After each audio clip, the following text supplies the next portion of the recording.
আসসালামু আলাইকুম সবাইকে। একটা কথা আছে যে সব সব মাছই ডট, ডট খায়, দোষ হয় গাওরা মাছের। এটা অনেকেই জানেন। যারা প্রবীণ আছেন বা মানে যারা আমার বাপ চাচার আমলের আছেন, আমি তাদের মুখ থেকে শুনে বললাম আরকি। বাট এখানে উচ্চারণ করতে পারতেছি না যে আমি আবারও বলি যে সব মাছই ডট, ডট খায়, দোষ হয় গাওরা মাছের। তো এখন কথা হচ্ছে কি জানেন? যে সব দলেই কিন্তু এরকম আছেন আপনারা। আপনারা অস্বীকার করতে পারবেন না। এবং একজনের কাছে বহুত কিছু আছে। একটা লোকের কাছে বহুত কিছু আছে যে চাইলেই ছাড়তে পারে। যখন সেইরকম কোনো কিছু একটা দেয়, পোস্ট দেয়, তখন অনেক ওনাকে ফোন দিয়ে বলেন যে, "ভাই আমার নামে দিয়েন না, আমার নামে দিয়েন না, ভাই আমারটা দিয়েন না।" মানে আমার কথা হচ্ছে কি যে করতে যান কেন? বা করতে গেলেও এই যে দেখেন যে গাজী নজরুল ইসলাম যে ধরাটা খাইলো, হ্যাঁ? আপনি কি মনে কেমন বেকুব চিন্তা করেন? আসলে বুদ্ধি ওই যে বুড়া হইলে কি বুদ্ধিও শেষ হয়ে যায়? আমি জানতাম না, ওনাকে দিয়ে শিখলাম বা জানলাম। নাকি অতি বিশ্বস্ততা বা এরকম কিছু? করবেন আপনার ঘরের বউ হইলে আপনি ঘরে নিয়ে যান।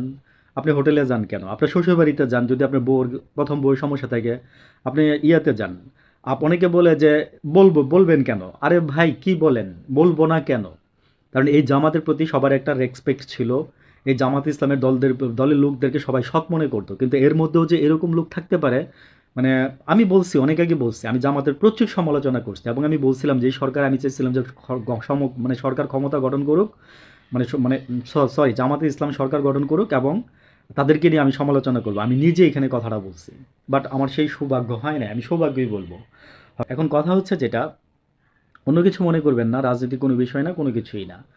তো আপনি যে আপনার ড্রাইভার আপনাকে ধরায় দিচ্ছে, ড্রাইভার আবার আবার আপনার মামা শ্বশুর হয়। আপনার আক্কল জ্ঞান কতটুকু কম! আবার আপনি নাকি জামাত ইসলামের একজন রুকন।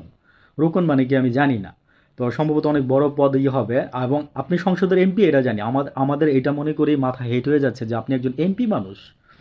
আপনার কি মানে আপনি তো এক পা কবরে দিয়ে রাখছেন। আপনি এক পা কবরে দিয়ে রাখছেন, আরেক পা মনে করুন যে আপনি কবে যাইবেন গা তার ঠিক নাই। কিন্তু আপনি কিভাবে, আপনারা তো আল্লাহ আমার মনে হয় না কোনোদিন আল্লাহ তো আপনাকে ছাড় দিবে। আপনি মানুষের অভিশাপে আপনি সারা জীবন কাটায় যাবেন এবং আপনি অভিশাপে আপনি মানে শেষ হয়ে যাবেন। বিকজ আপনাদের কাছে আমরা রাজনৈতিক ব্যক্তি যারা আছেন, আপনারা যারা এগুলা করেন, আপনাদের কাছে আমরা আকাশচুম্বী আশা করি। কিন্তু আপনারা সেদিকে কর্ণপাতই করেন না। আপনারা জাস্ট আপনাদের নিয়ে আসছেন, আপনাদের ওই যে ক্ষমতা আর টাকা হয়ে গেলে মনে হয় কি, ওই যে মানে একজন লিখছিল আর কি কমেন্টসে, মানে বলা ঠিক না, আমি হয়তোবা কপিরাইট খাইতে পারি। মানে ডট ডটও বেশি হয়ে যায় আরকি। আসলেই ঠিক। মদ লাগবে, সাথে ওইটা লাগবে। হ্যাঁ? তা হোটেলে যান কেন? হোটেলে গেলে যে আপনি ধরা খেতে পারেন সেটা আপনি জানেন না? আপনি তো একজন এমপি মানুষ। ভালো থাকবেন সবাই। আসসালামু আলাইকুম।